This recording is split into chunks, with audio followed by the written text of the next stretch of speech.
अस्सलामु अलैकुम वरहमतुल्लाहि वबरकातुहू। मोहतरम नाजरीन, मुश्किल काम में आसानी के लिए कौन सी दुआ पढ़ी जाए, इस ताल्लुक़ से प्यारे रसूल सल्लल्लाहु अलैहि वसल्लम ने इरशाद फरमाया है। सही हदीस है, सही इब्न हिब्बान की। आप सल्लल्लाहु अलैहि वसल्लम ने इरशाद फरमाया, जब किसी को कोई मुश्किल काम पड़े, मुश्किल काम में आसानी के लिए वो ये दुआ पढ़े, अल्लाहुम्मा ला सहला इल्ला मा जअलतहु सहला व अंता तजअलुल हुज़्ना इज़ा शिअता सहला।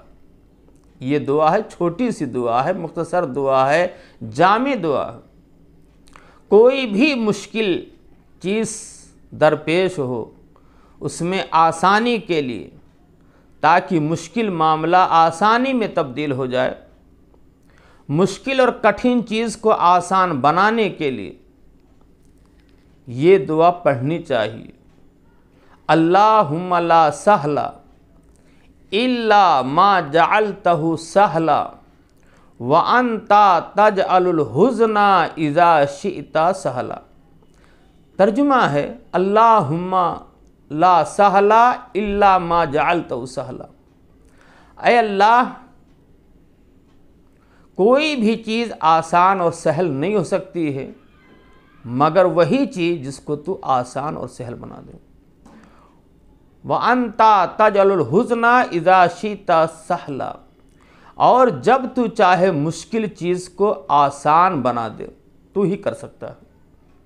तो ये दुआ हमें और आपको याद रखनी चाहिए, ताकि कोई कठिन मामला आए, कोई मुश्किल अम्र आए, कोई मुश्किल चीज़ आए, तो उसमें आसानी पैदा हो। आसानी पैदा करने के लिए हमें ये दुआ पढ़नी चाहिए।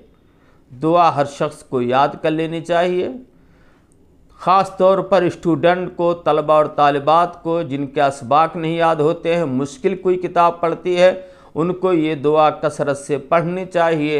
अल्लाहुम्मा ला सहला इल्ला मा जअलतहु सहला व अंता तजअलुल हुज़्ना इज़ा शिअता सहला।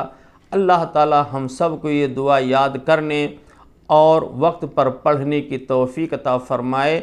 आमीन। वस्सलामु अलैकुम वरहमतुल्लाहि वबरकातुहू।